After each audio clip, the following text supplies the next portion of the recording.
বাংলাদেশ থেকে প্রতি বছর চিকিৎসার উদ্দেশ্যে ভারতে যান বহু মানুষ। ফলে বাংলাদেশিদের উপর অনেকটাই নির্ভরশীল ভারত, বিশেষ করে পশ্চিমবঙ্গের হাসপাতালগুলো। কিন্তু বাংলাদেশের সাম্প্রতিক গণ আন্দোলন এবং সরকার পরিবর্তনের পর থেকে মেডিকেল ভিসায় ভারতে যাওয়া বাংলাদেশের সংখ্যা ব্যাপকভাবে কমে গেছে। এতে দুশ্চিন্তায় পড়েছেন ভারতের চিকিৎসা শিল্প সংশ্লিষ্টরা। বাংলাদেশিদের উপর কতটা নির্ভরশীল ভারত? 2022 সালে ভারতে বেড়াতে যাওয়া বিদেশি পর্যটকের সংখ্যায় দ্বিতীয় অবস্থানে ছিলেন বাংলাদেশিরা। তাদের উপরে ছিল কেবল যুক্তরাষ্ট্র। 2023 সালে বিশ্ব পর্যটন দিবস উপলক্ষে দেওয়া এক বিবৃতিতে এ তথ্য জানিয়েছিল ভারতের পর্যটন মন্ত্রণালয়। সুতরাং স্পষ্টতই দেখা যাচ্ছে ভারতের পর্যটন শিল্প বাংলাদেশিদের উপর অনেকটাই নির্ভরশীল। বিশেষ করে পশ্চিমবঙ্গের অর্থনীতিতে বাংলাদেশি পর্যটকদের অবদান উল্লেখযোগ্য।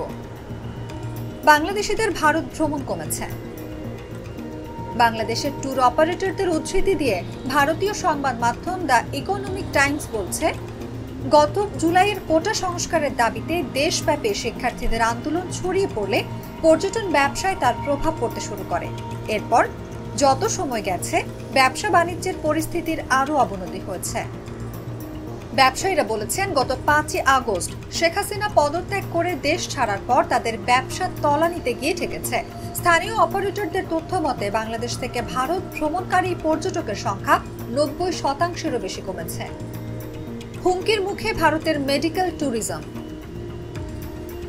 ভারতীয় সংবাদ মাধ্যম ফার্স্ট পোস্টের প্রতিবেদন অনুসারে মেডিকেল ট্যুরিজমে বিশ্বের শীর্ষ 10 দেশের একটি হল ভারত। মূলত দক্ষিণ এশিয়া, পশ্চিম এশিয়া এবং আফ্রিকান দেশগুলো থেকে মানুষ চিকিৎসার উদ্দেশ্যে ভারতে যান। ভারতীয় সংস্থা কেয়ার এজ রেটিংস এর তথ্য মতে বাংলাদেশ থেকে প্রতি বছর 3 থেকে 3.5 লাখ মানুষ চিকিৎসার উদ্দেশ্যে ভারতে যান। ভারতে যাওয়া মেডিকেল পর্যটকদের মধ্যে 50 থেকে 60% হলেন বাংলাদেশি। এমনকি ভারতের হাসপাতালগুলোতে সর্বমোট যত রোগী সেবা নেন তাদের মধ্যে বাংলাদেশিদের অংশ প্রায় 3%। ভারতের হাসপাতালগুলোতে হাহাকার।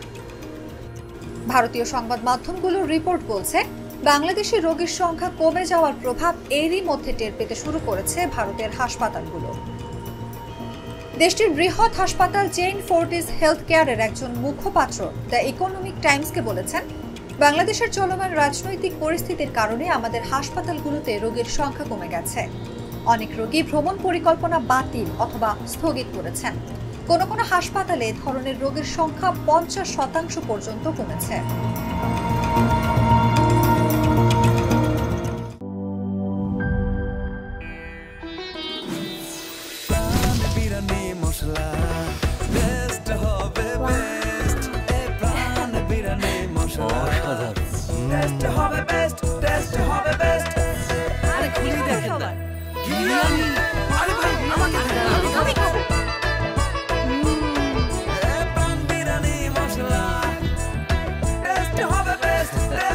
প্রাণ বিরিয়ানি মশলা, টেস্ট হবে বেস্ট। প্রাণ, জীবনের স্বাদ।